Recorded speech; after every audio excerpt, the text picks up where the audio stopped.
Hello, everybody. Welcome to the Relatable Radio Hour with me, Dr. Green. Thank you so very much for joining. I am very excited tonight because I get to connect with somebody that I have known for a very, very long time, and she is very busy. So for her to have taken some time and to talk to us tonight, I think very highly of that. So I'll introduce her in just a minute.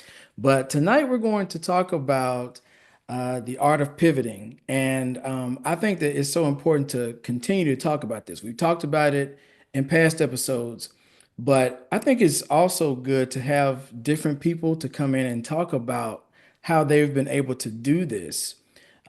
We talk a lot about, having multifaceted passions, right? Things that we want to do, things that we want to commit to. We just don't know how to really do it. And sometimes it's really hard for us to do it. So I think it's really important to have these conversations. And when I really thought about this, and even when we just kind of talked about it, she was perfect for this. And so I think she's going to really add some more nuggets to this very needed conversation. So, ladies and gentlemen, I want to introduce to you all a very good friend of mine, Dr. Kiana Williams. How are you doing, Kiana? I'm doing great. Thank you so much, Dr. Green, for having me here. I'm just elated, just elated. I mean, is this Callaway all over again or what? I don't know. This Listen, is, it really this is is. how I feel. Callaway is this North Jackson, North this is Jackson, Powell, this is Powell, Callaway. Yeah. yes, ladies and gentlemen. So this is not like this is we didn't create like this is real. This is a real thing that I'm presenting to you all. So and I try to do this, often too, Kiana, just to have people just to uh, show, how much we've grown and how much we've gone in different capacities and how we've just experienced life. So it's Absolutely. always just good for me just to have familiar faces like you on. So thank you again for joining. Tell us a little bit about yourself and what's brought you here tonight. Okay, we'll do. First of all, I'm so glad to be here again. And it's an honor to call my friend Dr. Green. I remember when he was a young lad. And so, you always had the potential to be all that you are and even more.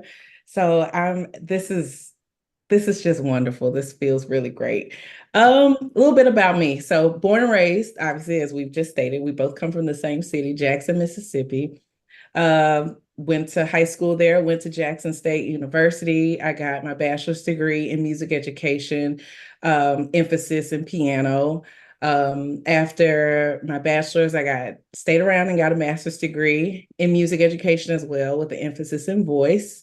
And at that point, I was teaching high school. I was teaching at Forest Hill High School. I was the choir director there. I was over the theater program.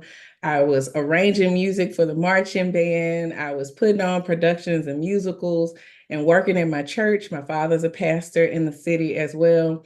And I was trying to figure out, what is my next move? What do I do now? And explored a lot of different options and started applying for doctoral programs because I felt like I had reached a glass ceiling professionally, at home, and was open to exploring moving out. So I got accepted to, among a few schools I got accepted to, I ended up deciding to go to the University of Houston, which is where I got my doctorate of musical arts degree in music education, again, with a minor in choral conducting. Because, like I said, I was a choir director, um, and I taught there as well during my tenure while I was in school. Also, during that time, what else did I do? I worked at churches. Of course, when you're in grad school, you just have to try to find different ways to make money. I taught private lessons.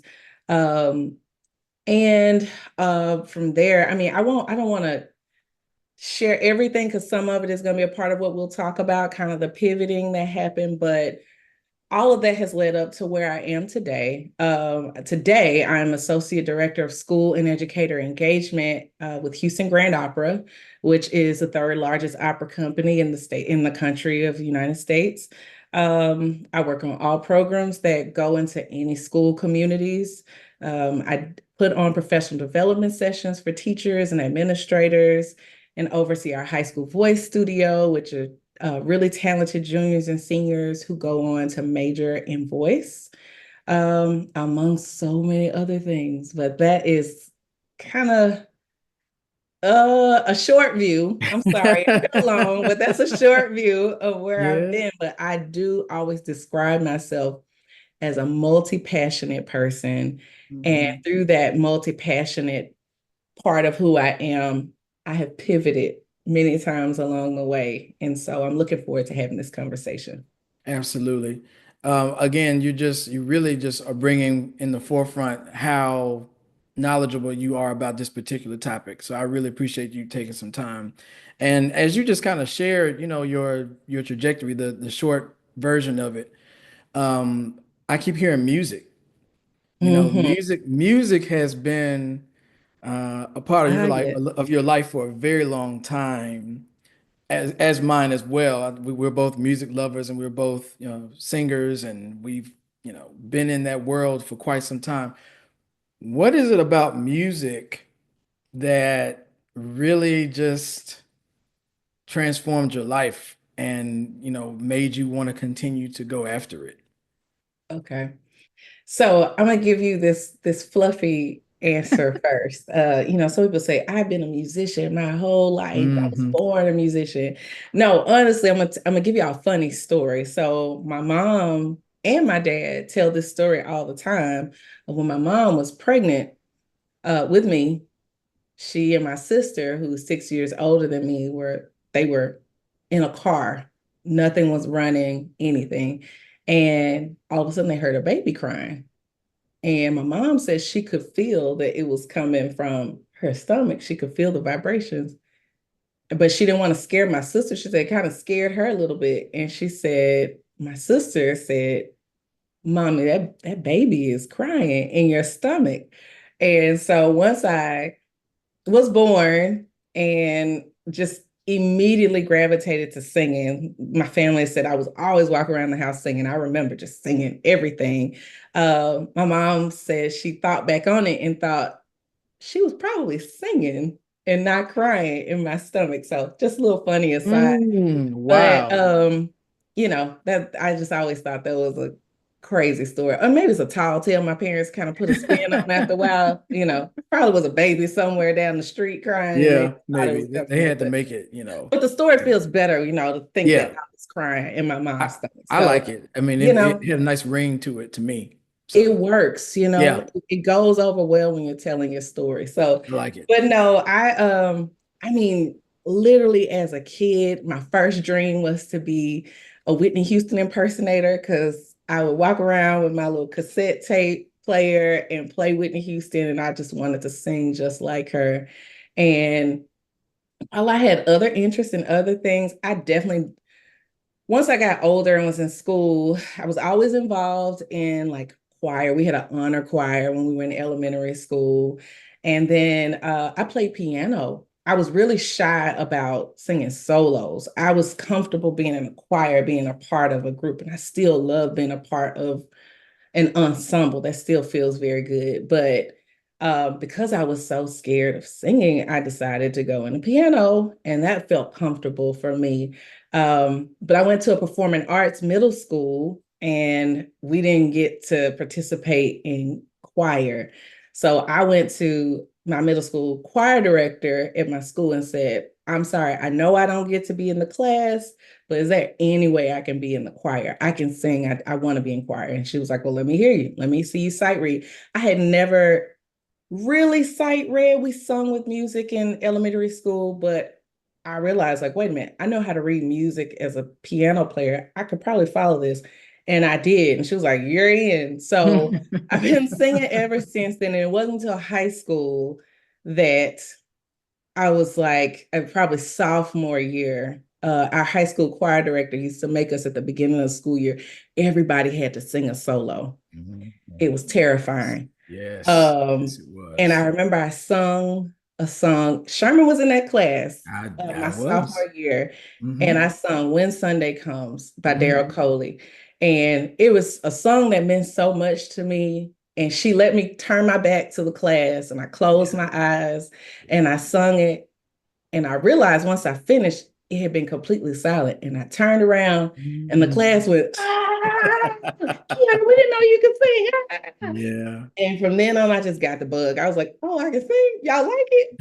I be singing at home, but I didn't know everybody would like it. So yeah, from there I just kind of got the bug and just stayed in music. Didn't want Hmm. to, but did not want to be a professional musician in terms of like a music educator. Because coming from Mississippi, all I knew was you either teach or you be a starving artist, or a Hmm. few people can kind of make that dream happen. Yeah. I didn't know that that could happen. That's what I would love to have the big.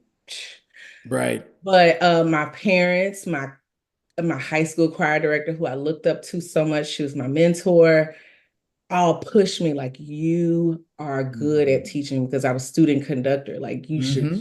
you have a future in choral conducting. I was like, y'all don't make no money. I want to go into something where like both of my parents were educators. I'm like, they're not broke, but Right. you're not really, Hmm. living in Bel Air either. So Hmm. Bel Air as in Fresh Prince, Right, right, but right, right. not to be not the, confused with yeah, the neighborhood just, in our yeah, city, I know, but I know. it's Just, where I came from. right. But yeah, so I ended up, that's where the money came in. The money for scholarships came through music. And, I just kind of was like, well, I'll try it. I know I'm good at it, so I'll go for it and we'll see. I can always pivot. Kind of never pivoted. Hmm. It Hmm. just would have been something that I found that I was good at. I did like, and I love music, but I'm not sold on it even still as it being my career. So, but music, I'm sorry, long way around answering your question. What music means to me from a personal standpoint is healing. Hmm. It is healing. When I'm not feeling good, I sing.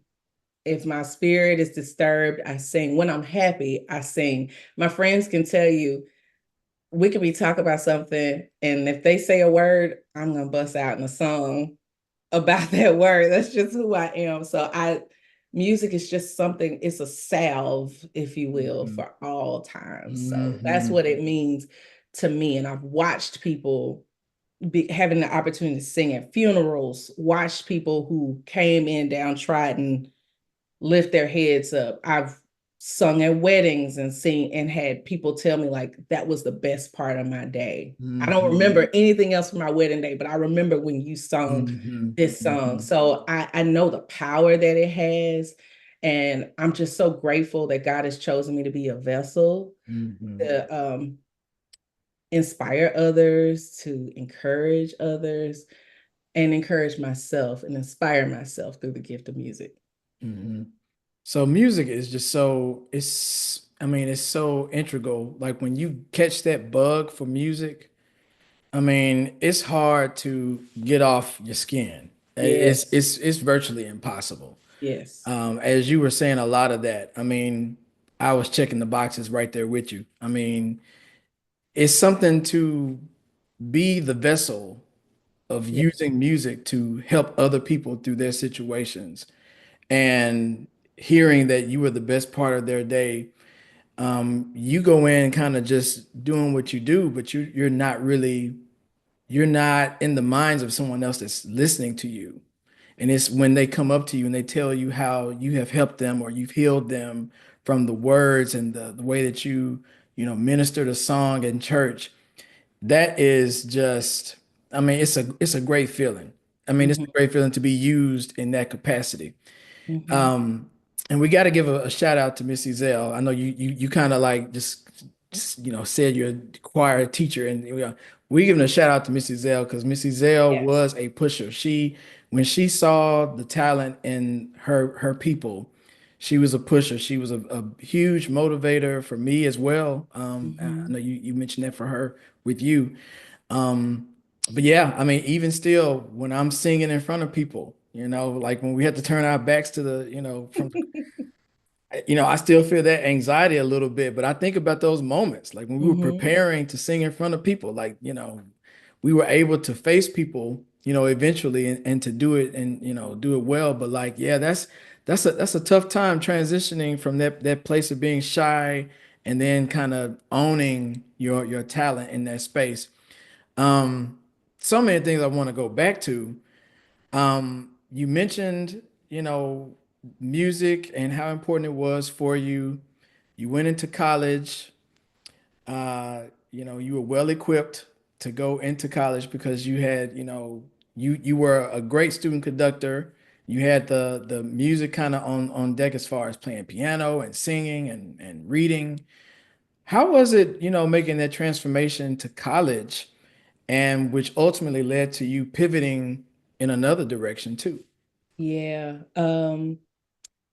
I'll be honest. So it's something I left out, and I apologize for omitting this part. This is also something that we share. We were in band together as Yeah, well. yeah, of course. So I Yes, mean, man. we Yes. we did marching band, we did symphonic wind ensemble, um, in which I did both choir and band Mm-hmm. when I went to college as well. Yes.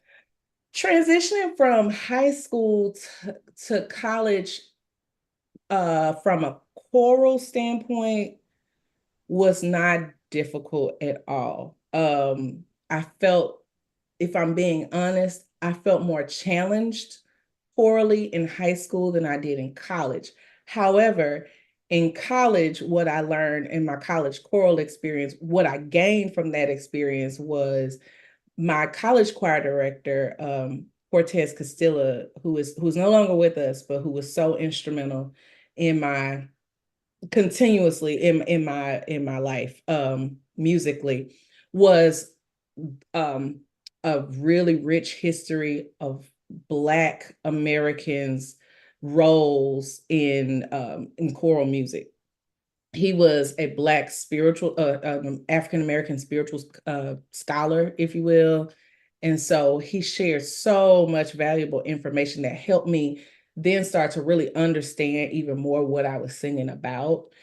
He was able to take that time to do that, which that's something Missy Zell did as well. We always, every time we got a new piece of music, we had to write out a lot of different facts about it, and we had to write out descriptions. But we didn't have a lot of the time to like really break down what it was and study what we were talking about. So chorally, that transition was not it was difficult in that I was a little initially I was very disappointed that I was not as challenged as I thought I would be, but I was challenged intellectually, so I appreciate that later on. um from a band standpoint, I was definitely challenged. I played flute. Well, I played a few instruments. I pivoted in the band. I went from playing mallet percussion my freshman year. My sister played flute years before me, so there was a flute in the house. I'd always wanted to play flute, and I wanted to march. I wanted to feel like I was a part of a section too. I didn't really. I was in percussion, but not in percussion. Mm-hmm. It was this kind of outsider feeling that I didn't like, and so I asked my band director, "Hey, if I teach myself how to play the flute, will you let me be in the section?" He was like, "If you learn." I don't think he thought I was going to do it. And I did Mm-hmm. it, ended up making third chair at the end Mm-hmm. of that year.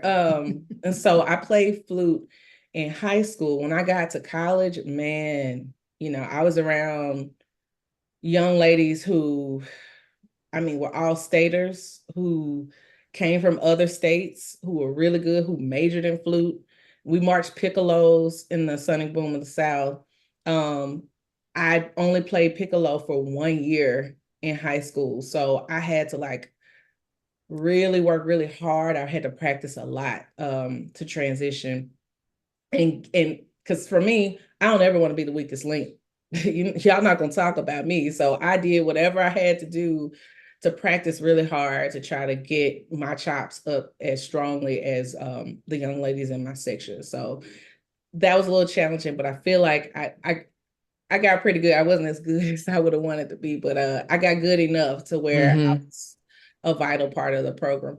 But vocally, well, piano wise, I definitely grew. Absolutely, because that was my major instrument. And then from a vocal standpoint, I definitely grew over time because it was the first time I was able to focus on my solo voice. It was the Mm-hmm. first time that I was learning, really recognizing that this is an instrument Mm-hmm. and how to protect my instrument, marching in the band in all types of weather, being out there in a tank top, and my voice teacher being like, oh, no, no, no, no. When you go out there, you better wear a scarf. Mm. That wasn't in fashion back then at all, and so I was like, I'm not going out there with a scarf, get sick and can't sing. And so I learned a lot about protecting myself. I learned about good vocal health, about people who look like me and their contributions to classical music, Mm-hmm. specifically opera, which has played a great role that I'm in right now. And working at an opera company, I grew so much. Uh, I had a lot to learn. I didn't by the time I graduated in undergrad, I was nowhere near where I needed to be. But getting my master's at Jackson State and getting to stay with my voice teacher really, really helped. And she's still someone I truly look up to this day. And then once I got to my DMA, I just feel like my instrument is just completely different because I understand how to tell a story. Mm. As a vocalist, every time I open my mouth and I sing, I'm telling a story and understand how to capture the character, even when you're singing about a sacred topic, really understanding the storytelling aspect of it and conveying it as best as possible. Mm-hmm. And I'm sure that has such a profound effect on how you perform, you know, Oh, because, yes. you can kind of tell when someone doesn't really get it, like they don't really Mhm. understand what they're, singing to someone and the importance behind it. They just kind of do it and expect for their talent to kind of showcase them enough. But I can imagine, and I guess now that you're saying that and you're explaining that, a little bit more succinctly, I can see now how, like, when you sing, there's so much more behind it. It's not just talent. It's a deepness that really can't be explained. So, is it fair to say that that kind of led you to kind of give that more of your persona as far as a singer? Absolutely. And not only as a singer, it's something that I've encouraged my students. I didn't share this part in my opening, but went to school, getting my DMA. My dream was to be a college professor, which I did. I was a tenure track professor at Texas Southern University for 4.5 years, choir director, and had a voice studio. And I've also had a private voice studio for many years. But that's one of the things that I try to impress upon my students. Um, Focus on the story. And one of the ways that I do that is I give them this exercise, like when they get a piece of music, and I'll be transparent. This is why I love working with HBCU students because a lot of times they're coming there raw. They don't have the Mm, foundation or fundamental knowledge that most students who are going to like a conservatory program or some of the PWIs, what's expected over there. I love getting my raw babies who come in and who just they just know they can sing, or mm-hmm. their grandma told them they could sing. They sing in Right, the church choir, so I'm gonna right. be a voice major, and Mm-hmm. not quite the same, and showing them a different world. But what I love about a lot of our HBCUs, the freedom that we get is to be able to help them to find their instrument and how they tell a story. So, like I was starting to say, one of the exercises that I'll give them is when they get a new piece of music, I'll ask the question, so who is this person that's talking? That's where I start off. And who is telling this story? And they have to tell me, and most of she said, no, no, no, no, no, not she. Because if you see this as a whole different person, then you can't embody it. So you need to start talking about it from an I standpoint. You need to speak as the character. I am blah, blah, blah, blah, blah. And we go from there. I start asking more probing questions. So, you know, what part of this particular line, just taking certain phrases, what's the most important word in this phrase? Okay, so then if that's the most important part of the phrase, you need to do something that shows some intentionality, that tells the story, adds to the story on that word. Something needs to, you need to, you have to use your paintbrush. You are an author, you are writing this story, and you have to bring it to life. We, as the audience, we may know the song, but you are going to sing completely different from anyone else. And you're not just going to sing it, you have to think of yourself as a storyteller. You're a vocal Mhm. storyteller. So, I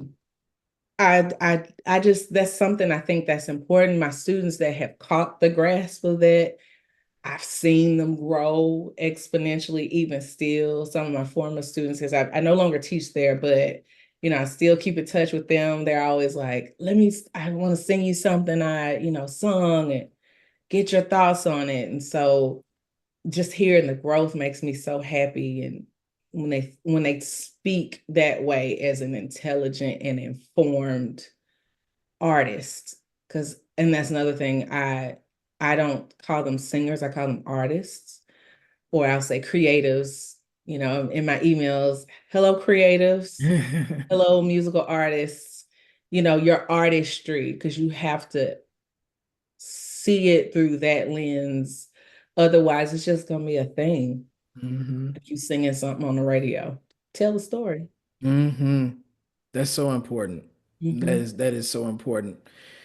Do you think that your students or the people that you've been able to train musically, do you think that they could sense your love of music as well as you were helping them to develop their craft? I know they could. I know they could. I got that feedback a lot. Like, you made me, Dr. Williams, you made me love it because of how much you love it. Hmm. Even when they would bring me a song that I didn't know. Um, sometimes I'll be honest with you, some of my students, they want to be rappers, and so like, okay, in my mind, I'm like, Lord, okay, how are we gonna do this? But Yeah, yeah. talking to them about stamina, breath control, like, I don't know what you're saying. Like, you're gonna go and perform live. People have to know what it is that you're saying. And so I would like, modeling is very important as well, because I can just talk to you about it. But I need to model it for you so that you see it. And sometimes they be, I'm sorry. Some of my students will be like, dang, Doc, I didn't know you know what I'm saying? You a little, you know what I'm saying? You ever thought about being a rapper? Like, so, and then to them, they want to go and research. Like, I was watching your video, I saw you, Hmm. or they go to my Hmm. church and I saw you singing. Hmm. Man, Doc, you can sing. A lot of them Hmm. have started going to my church, when they would see me sing over the years, because they had to hear you, or they'll want to record and it'll get passed around the whole music department. Like, I Wow. saw this video of you singing, which, from a personal standpoint, I'm like, oh my God, I'm like, Yeah, oh, yeah, I yeah. don't, I don't know what I sounded like, but they would be so proud. Like, man, I see it now. That I would hear that. I see what you're talking about, because you did this on this. They pick up on things, and that's another thing. I'm always so excited when they become critical listeners too. Hmm. Like, you're not just listening for a beat or a run, melisma in the real world, but not listening for just kind of the commercial things. Like, you're really sounding like a music analyst, Hmm. and being critical in a positive way. So yeah, the long way around of answering your question. Yes, they do know, they do see my passion. Hmm. And I bet it's amazing for you just even, you know, in your thoughts of music, like when you first started just kind of growing and learning and you were very raw, as you said, like some of your students are, and then you made a pivot to like seeing music differently, which gave you an opportunity to pursue your music differently, and then you were able to pass that on to your students. That's got to be an awarding feeling to be able to impart that knowledge and to transform future singers with the knowledge that you've been able to kind of share with them to help them to grow and to get better. Yes, That seems very rewarding, very rewarding. it is. That's one of the beautiful sides of being a teacher, being an Hmm. educator. is, the reward of seeing the fruit of your labor. Like Yeah. sometimes, sometimes I remember some choir rehearsals. My kids, these are the ones they remember the most, and I'd be like, "Oh, y'all don't want to work today?" And I would just pick up my bag and like, "Okay, I'll see y'all tomorrow," because because I Uh-huh. would feel like I would tell them like I'm giving a lot of myself and I'm getting nothing back from you. Hmm. And it's funny how those are moments. I remember the first time I did that, scared them so bad. You could have heard a pin drop. Um, when I got my bag and I walked out, I was kind of laughing in my head to myself, but I had to, keep a poker face in front of them Hmm. because they were just so shocked.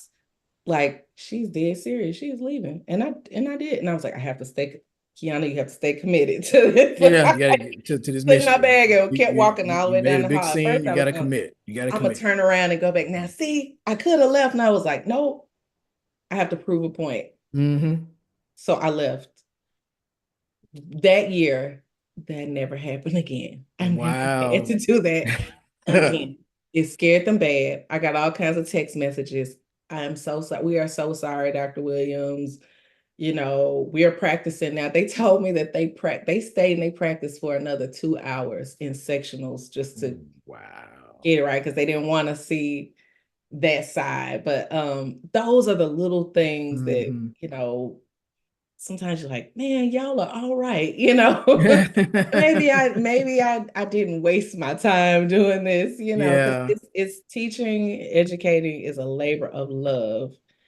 And it's something I haven't been able to veer away from. I still love it. I love getting the opportunity to work with people, not just younger people, all people, if they're interested in it. If it's something that really, like, I don't like working with people who just come, don't waste my time. I'm bad Right. about that. Like, I don't Right. like my time being wasted. And I don't want to waste anyone else's time. So, Hmm. but yeah, that's the rewarding part of That's education. that's beautiful. I have a random tangent, and I feel like I've asked you this Go like a for it. million times. Okay.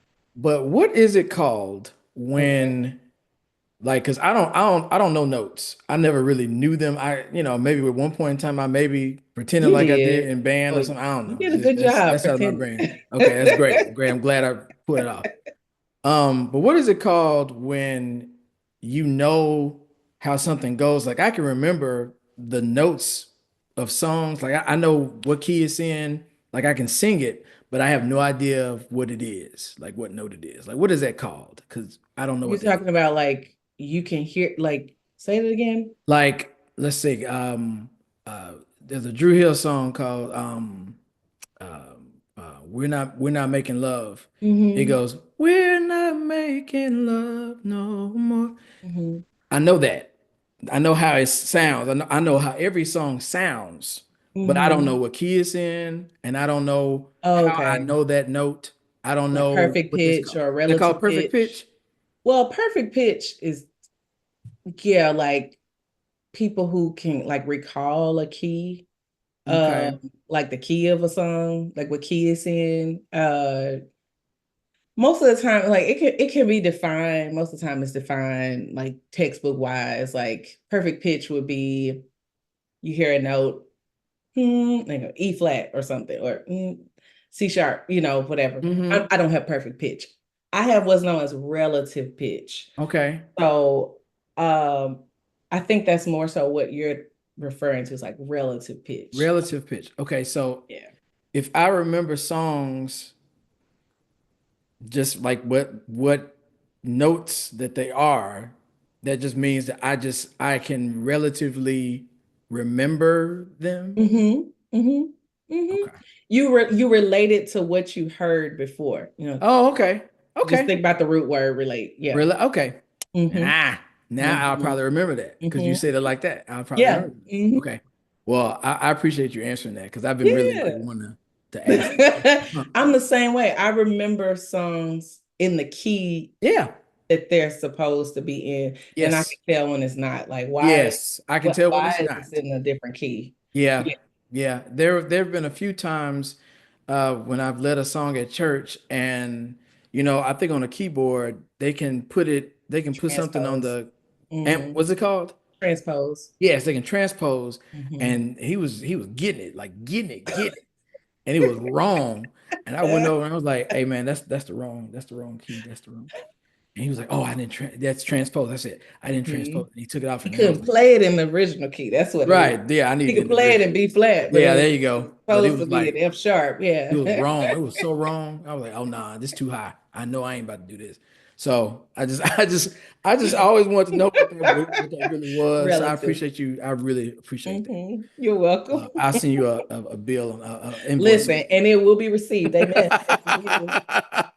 Yes, it I will. appreciate that. I Right appreciate through these virtual airways, we will receive Zelle, PayPal, whatever you got, Cash App. I got you. I got you. Yeah. We'll take care of it. We'll take care of it.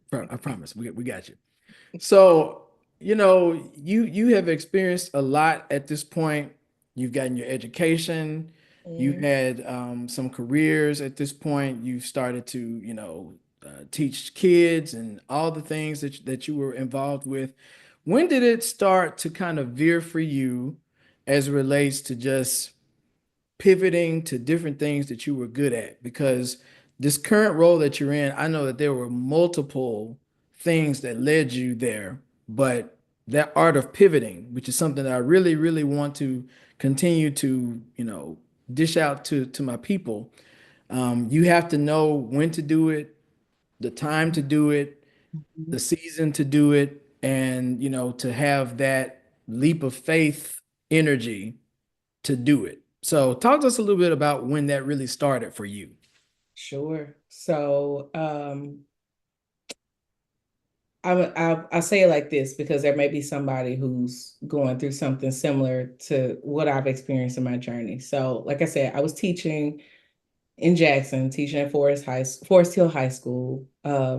Love my students, but I just feel like for me, the mundane kind of day after day, same schedule Mm. thing, just I don't know, it just didn't work for me. Hmm. I got bored of it, and I feel like there's got to be something more. But what more is it? So started doing a lot of research, trying to figure like I didn't know what careers were out there, that I could do with my career in my field. I Hmm. was still kind of stuck in music at that point.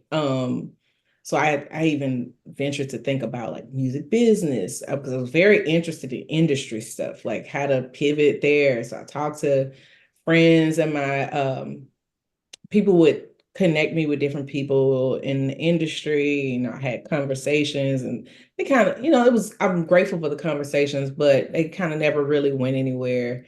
I tried real hard, like, maybe I can do the little, see, not Tyler Perry. At the time Tyler Perry was plays were popular, but it wasn't his, it was someone else's. I can't think of it. I got a meeting with that person, somebody who worked in that production, and yeah, yeah, we'll talk. Nothing happened. The So Hollywood I was talk.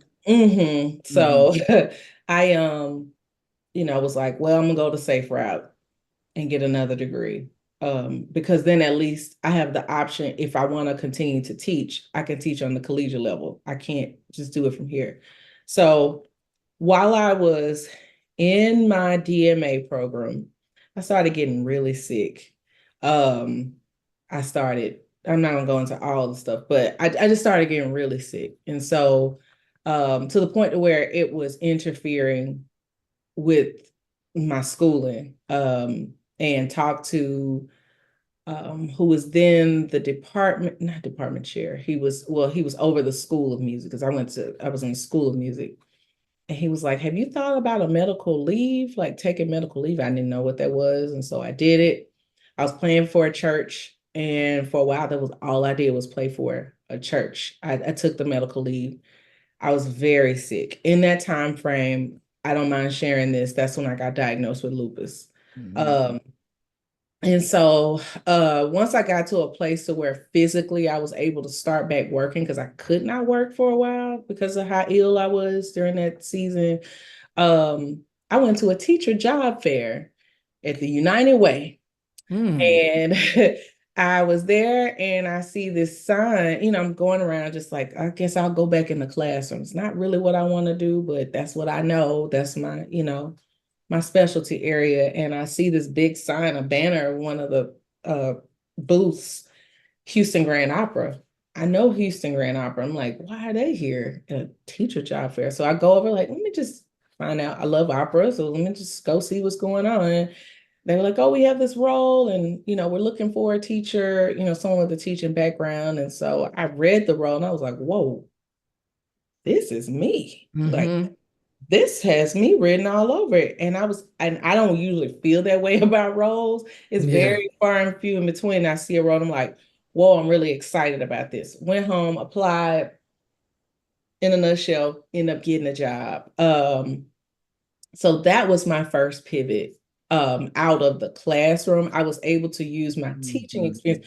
I had no clue that there were opportunities in arts organizations that are in arts administration for people with education backgrounds to do work. I did not know that was a thing. Come from little old Jackson, Mississippi. We didn't Mm-hmm. see stuff like that. So Mm-hmm. all of a sudden, I'm starting to learn that, living here in Houston, all the arts companies have an education arm, and but they don't all have educators who work in there. Usually they have people who have been practicing musicians who decide like, oh, I'm not going to play anymore. I'm going to start doing this part. So once word started kind of getting around that HGO has this person, because I was hired to run a grant-based program, a grant-funded program, um, and the program really did very well. I was a one-woman team, but I did a lot of work. I'm very proud of the work I did with that program, but it got a lot of traction in the arts community. People were like, wait a minute, she has a background too, and it's just a teacher. Oh, we don't have teachers, So I kind of started a little bit of a bidding war, and I was like, oh, Well, bidding. right. They You weren't very topping the flattered. right Like, money, oh, but uh-huh. I ended up deciding to instead go back to school once because the grant ended and we did not get re-awarded the grant. The grantors decided to go a completely different direction. So nobody who got the grant before got it again. Went back, finished my doctorate, and followed my dream of teaching. But while I was finishing my doctorate, my church, I go to a large church, and I had been doing some work there. I let people know I had a dream of starting my own fine arts programming. And who would become the new minister of music, he was like, would you be interested in creating fine arts programming here? And I was like, sure. And I did. And I got a full-time role. I was director of fine arts for 4 years there at my church at Wheeler Avenue Baptist Church, if anyone's familiar with that. But and which is still my church. But once I finished my DMA and I got offered this role at Texas Southern to be a full-time professor, I was like, wow, this is the dream. Let me Mm-hmm. go do this. So and then while I was at TSU, after being there for 4.5 years, um, on my same team that I had been on before at Houston Grand Opera, my colleague reached out to me and said, hey, there's this role. Once again, another unicorn role. You're the unicorn. This fits you. You should look at this. And I did. And I interviewed and I got the position, that's the position I'm in today. So um, I'm grateful for the opportunities that being a music educator has afforded me. I never knew, like, I just can't stop repeating like where I came from. I always wanted to know what else can I do if I decide to do this? Because I don't know. I honestly didn't know that I wanted to be a classroom teacher my whole life. But now I still get to teach. I still get to do professional development. I still get to, right now, I'm doing vocal coachings at a high school. The high school, actually, I taught it. I didn't even share that part. I taught for a year out here. I did end up teaching for a year. The high school I taught it, which has a really stellar musical theater program or theater program. I'm doing finishing up some vocal coachings with them right now, as they prepare for their musical for the year, because all the schools do big musicals out here. It's a big, big, big thing. Wasn't something we did back home. Um, but this has afforded me the opportunity to see a whole new world and how I can use my degree and how my experiences can open many more doors, even more, because I hope that if anyone's watching this and trying to figure things out, like what I've learned is like being able to like hedge your bets on like your skill set, like not just because some people see my resume as just music, music, music, music. I've tried to highlight the skills Mhm. that I utilize as a musician, as a music educator. We do recruitment. I Mhm. do. I've been running budgets for the last 17 years. I've had a budget to oversee. I've done logistics and done the whole operations management. You are the operations person. You do the fundraising all by yourself, and getting donors and getting community involvement. All those things are transferable skills. And I'm grateful for that. Those continue to make room for me in different areas. And I'm looking forward to making more room for me in areas even outside of music. Wow. And I appreciate you highlighting the importance of focusing on your skill set.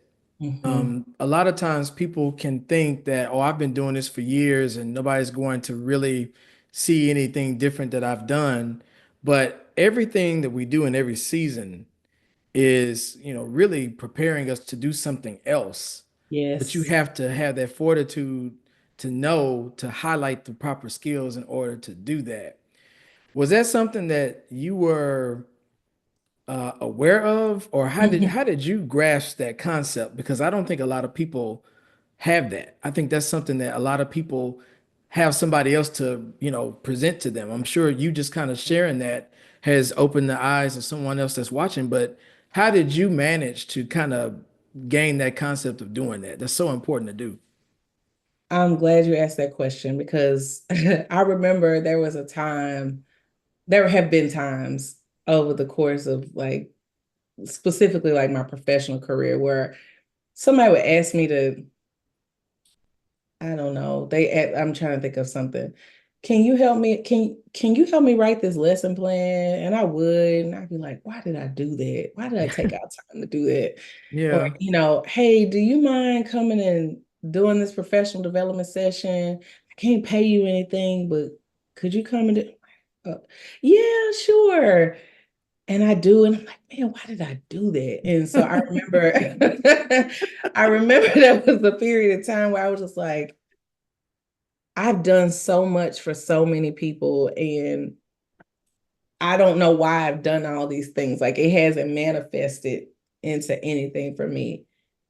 And then I would get a call about the role I'm in now, where I'm looking at the job description and I'm looking at the qualifications, the experiences they would like this person to have. And I'm like, wow, they're looking for somebody who's done professional development. Part of the reason I have so many professional developments is because I've done so many pro bono, Hmm.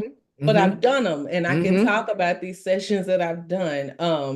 They want someone who has vast experience in writing lesson plans. I've written a lot of lesson plans and I've gone like, now why did I should have charged. There I go being Yeah. nice. That was And money. here it is. And Hmm. I mean, I'm gonna say it, it's all God, Hmm. always ordering our steps. I'm a believer, so I'll speak from that vantage point. He has truly ordered my steps. And like you were saying, everything is leading to the next thing. All things truly are Hmm. working together for my good. According to those who love the Lord and are called according to his purpose. That's So right. That's right. whatever that calling is that is placed on our lives, it really, I'm gonna encourage somebody else while I encourage myself. I know many times it feels like this is not getting me anywhere. Like I should be farther than this right now. I should be doing this right now. Why am I doing this? It is all working together for something greater. And Hmm. something greater is it far surpasses anything that we can ask or think. I just stand in belief of that for those of Hmm. us who believe. Hmm. And even if you struggle in your belief, he'll honor that. I Mm-hmm. believe that. Mm-hmm. Um, so yeah, to answer your question, it's taken me really realizing that like a lot of my what is the scripture that says um oh my gosh, be not weary and well Mm-hmm. doing Mm-hmm. and well doing, Well doing. not with a Mm-hmm. purpose, not to get something, but doing out of kind heart and well doing, for in due season you shall reap if you faint not, Ain't not. and Yeah. so just don't give up. Believe that there's an expected end for you and it's something greater than you can ever imagine. Mm-hmm. I'm so glad that you put it in that concept. I have to tell myself and remind myself that often. Another thing that kind of stuck out is when you just mentioned it that way. And I think about this a lot, a lot, a lot, a lot, Kiana. Let me tell you, just a lot, a whole lot. Mm-hmm, The mm-hmm, story of when Jesus was gonna heal the man's son that was possessed, mm-hmm, and he had his disciples be there because they couldn't heal him. They couldn't heal the boy, mm-hmm, mm-hmm, but he asked the father what was wrong with the boy, and the father said, "Well, please heal him if you can." I'm giving the paraphrase version. mm-hmm, mm-hmm. And Jesus was like, I can, anything is possible for those who believe. And he says, "Lord, I believe, but help my unbelief." Yes, You yes. know, I Yep. have to tell myself that often. Yes. And that made me think of that to that person Mm-hmm, who is kind mm-hmm. of thinking like, I believe, but I don't know, Listen, I you prayed know. that this morning. This morning. Help my unbelief because Help it's my not unbelief. what I see is not the Yeah. way I feel like it should be. And Lord, Mm-hmm. you're gonna have to Mm-hmm. help me with this one. Help my Yes. unbelief. Yes. Yes. Yes. And the part that gives me such joy in that whole revelation is that even when the Father said that, Jesus still healed him. He Yes. was like, Honor "Listen, that. I know that you're struggling with believing me, but you know what? I'll work with that. I will Yes. work with that amount of faith that you have in me, and I'll still heal your son. So I'll still give you what you want." Because we're human. We are We're human. human. We We are living are. a human experience. Like we're Hmm. not dead and angels. Like, Right. we and we have deductive reasoning. We know how things Hmm. kind of typically go. And so we Hmm. know usually it's a sign of something. And so, okay, now I know to go and continue doing this. But when there's nothing, Hmm. listen, you gotta give me something to You hold gotta on give me to, something. and Something. sometimes there is nothing. Sometimes we Hmm. just have to say, all right, Lord, listen, I'm trying. I'm Hmm. trying. So you're gonna have to like work with me with this little mustard seed of Yes. faith that I have. And Yes. it truly is. When you think about a mustard seed, that's It's really, really, super really small, small. super small, Super, super small. almost too small to hold between two fingers. It So really is. yeah, that's It just a really little is. teensy weensy bit of faith. But God is like, yeah, I can work with that. I can work with that. So Yeah, no, I really appreciate you yeah. putting it that way. Um, so I mean, the opera is a very specific category to be Oh working yeah, in. I mean, yeah, um, it's an acquired platform of absolutely. music. I'm sure you probably are aware of. Hmm. But it's a space that you're in, and you've been doing some amazing things in it. Kind of talk to us a little bit about, kind of your day-to-day operations in the current position that you're in and the types of things that you do in it. Sure. So first of all, no day looks the same. Uh, However, in arts administration, you are working towards not your own goal, of course, but the goal of the company, and oftentimes that is geared towards revenue generating tactics. For the when I say tactics, I don't mean that in some like negative way, Yeah. but like earning revenue for the company. In my realm that I work in, I work on our community and learning team, which like for some arts organizations they may call or nonprofits, they may call it outreach or community and education. We call it community and learning. Um, So we are not as much about bringing people to the opera to see main stage performances. We do put on amazing world-class productions, main stage productions, but we are more about taking the company out into the community. Houston is the most diverse city in the United States. Mhm. And that's not just something we say. Statistically, it's shown that Houston has been named as being a 21st century city, meaning that what Houston looks like today is what the world, specifically the country of the United States, is going to look like in the next, I think it's by 2050, is the estimation. Wow. So it's super duper duper diverse.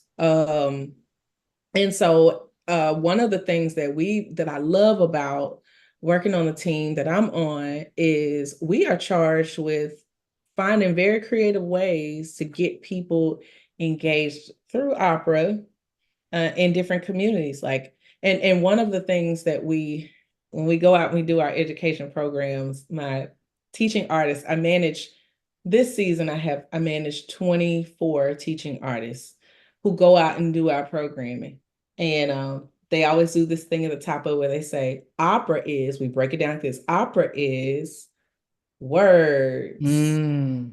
music, put them together, opera, or we'll say music, storytelling, put them together, you have opera, and they'll sing it. I mean, better than me. They're because they're real trained opera singers. But yeah, so we try to break it down and help people to see, not help, but our programs are all about encouraging people to see themselves through this art. Mm. But what I love about what our general director, she is the first female general director of this company.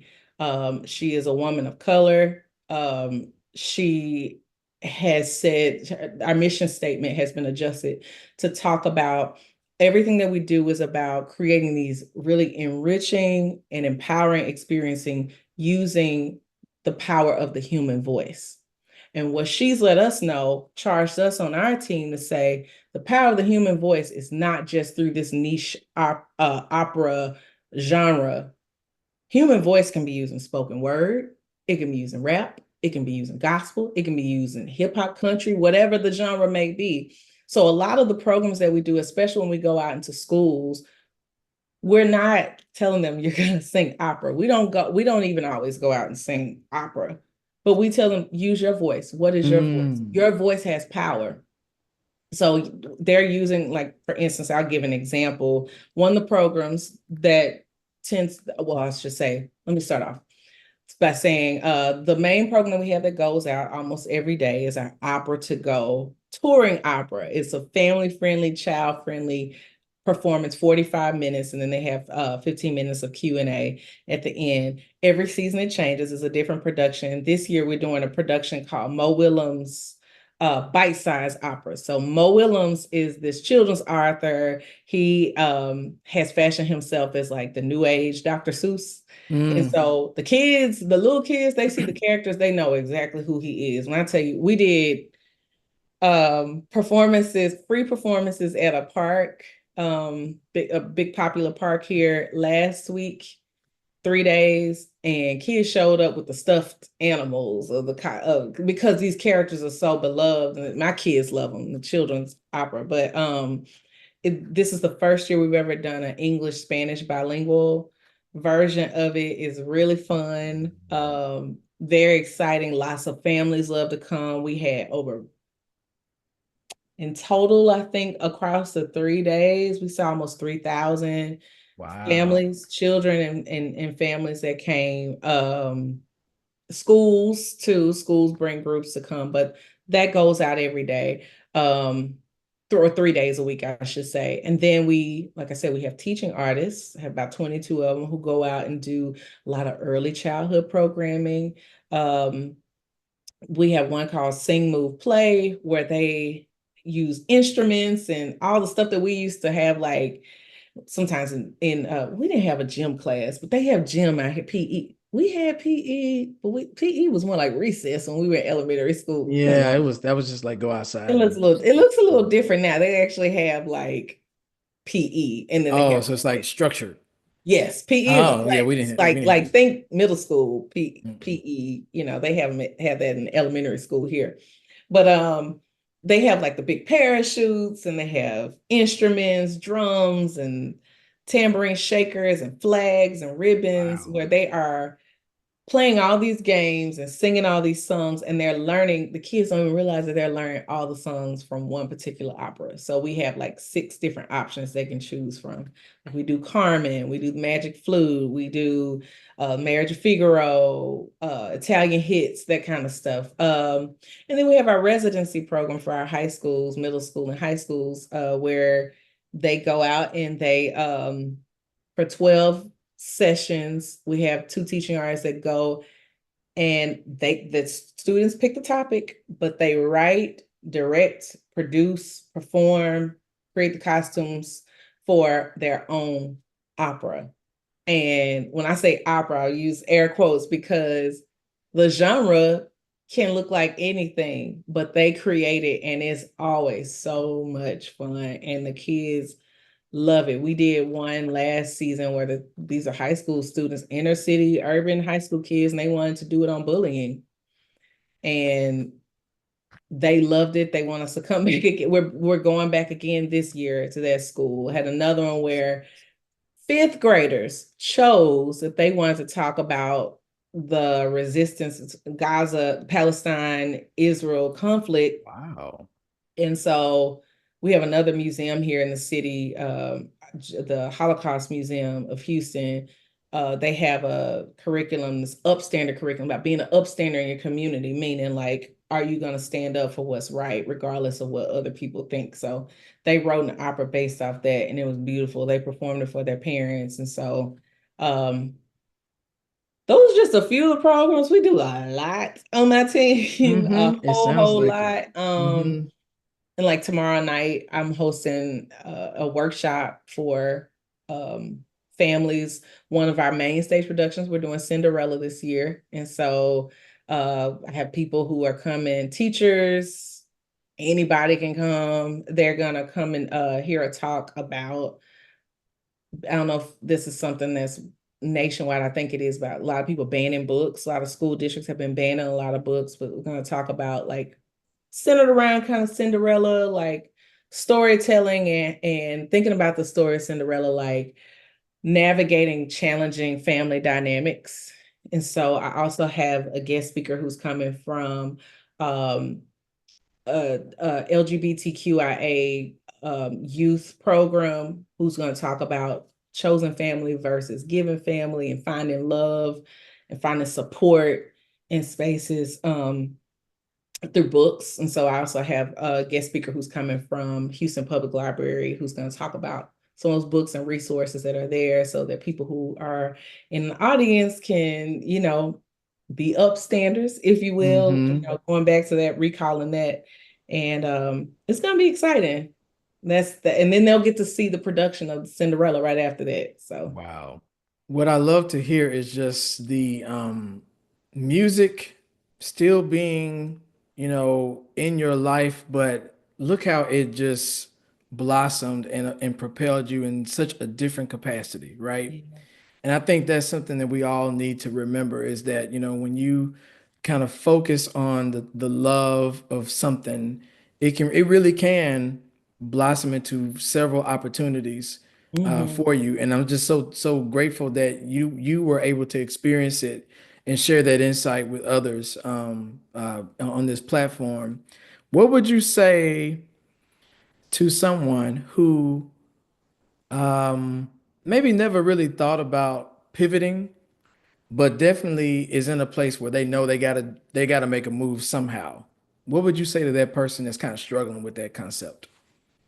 Well, first, I would say to get silent and write down, what is it, and I'm nobody's life coach or anything like that, but like I would sit down and think about, like, what do I want to do? What am I good at? Mm-hmm. What could I see myself doing if money was not an object?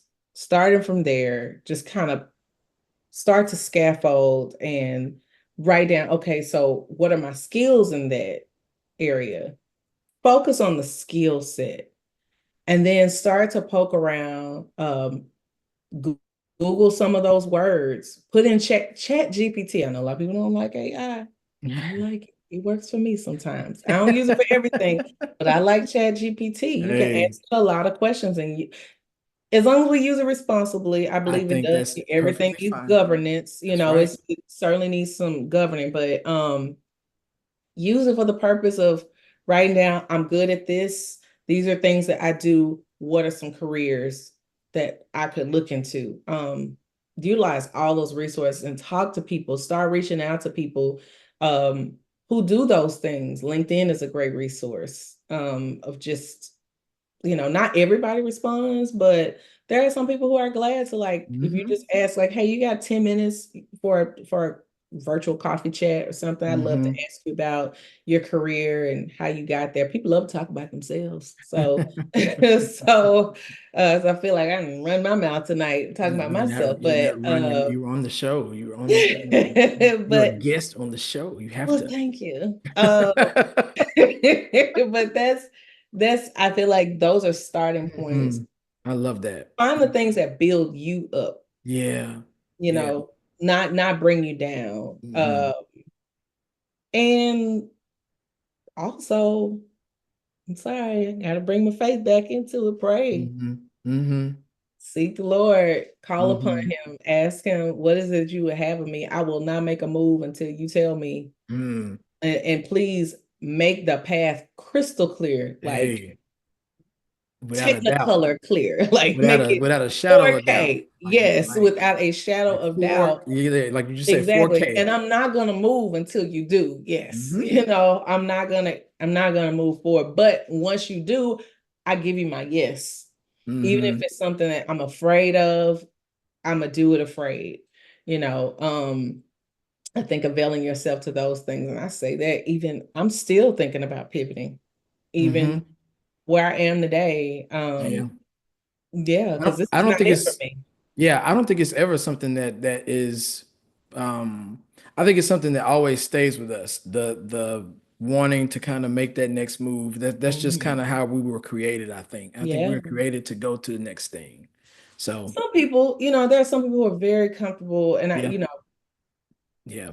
I didn't understand it when I was younger, like people who are just kind of comfortable. Right. But now I get it. Yeah. That may be their place of peace, and that's okay Yeah. because you need people like that. You need some people to be content right where they are. But there are some of us who the Lord just made different. Yeah. We're out, Yes. we feel the call, we feel the Yeah. pull to do something different. And maybe not something different, but just to continue to build upon whatever it is that we're already doing. Absolutely. One last question for you. What is one word that affirms who you are? Ooh, one word that affirms who I am.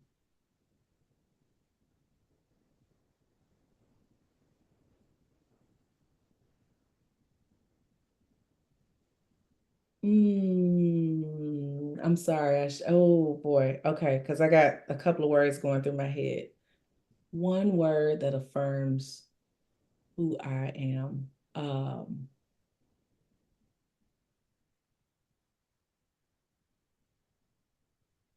Sometimes I hate this word, Sherman, but it's just the word resilient. Ah, It's just the word resilient. I say I sometimes run from it because I don't ever want that to be a reason why people think, they can throw negativity my way because I'm just gonna kind of just bounce back from it. But I'm grateful that I have been able to do that. And, God just continues to give me like that one didn't get me, hmm hmm let's move on. I'm definitely what doesn't kill you makes you stronger. It definitely does. you know. It Yeah. definitely does. So resilient. Yeah, I am. I couldn't agree with you more. Mhm. Couldn't agree with you more. Dr. Kiana Williams, thank you so very much for joining tonight and sharing your journey and sharing your nuggets and knowledge of pivoting and just really showing that clear path of how it has really benefited your life and your career. Thank you so much again for taking out some time and joining and sharing all that you did. I really appreciate it. And I know that a lot of people appreciate it as well. If individuals wanted to follow you, contact you, how can they do so? Okay. So I'll just say this first. You might be a little bored with me because I'm not highly active on social media. I like to watch or see things, but I'm not really posting a lot of content these days. But I don't mind. You want to say hi and connect or anything of that nature. LinkedIn is a good place to find me. My LinkedIn is Kiana Day Williams, my whole name. Social media. I'm not as much of a Facebook girl these days, but Instagram, I'm Key underscore of underscore Ki. So Key of Key. Ah, that's brilliant. That's brilliant. I like what you did with that. That's Thank good. That's you. good. That's really good. That's really Some people good. call me Kiki, but I'm a musician, and so it's my key. I like that. I really do Thank like you. that. So, what is one thing that you're grateful for today? Sherman, I'm grateful for this time with you. Hmm. I'm really grateful for this. I honor every moment of my life. I've learned a lot. I've learned a lot in my life, and I've learned to be grateful for each individual moment. So at this very moment, I'm very grateful for this time that we've had together. I'm grateful to know you. I'm grateful to have watched your ascent and seen all the things that all your accomplishments. And I appreciate you. So I'm very grateful for this moment. Oh, that I really appreciate you saying that. Seriously, I think there is an appreciation for both paths. There were some things that you mentioned on the show that I wasn't aware that you had even experienced. So even to know that you have been doing that is amazing. So I'm actually going to say that my gratefulness moment is just being able to see you just kind of thrive and continue to do something that you've always loved to do since you were in your mom's belly. I didn't know about that story. Yes. But since you have been doing that, and it's brought you to some amazing junctures in your life, and I really am grateful that you were able to share it tonight. So thank you so Thank very you. much. Thank you, thank Thank you. To everybody that's listening, please make sure that you follow me on all my social media platforms. Go to my website, also go to YouTube. You can watch this episode and previous episodes as well, and also subscribe to that page as well. Watch us again next week. We're going to have another amazing guest, another amazing topic. I hope that you all have a great rest of the evening. Have a great weekend.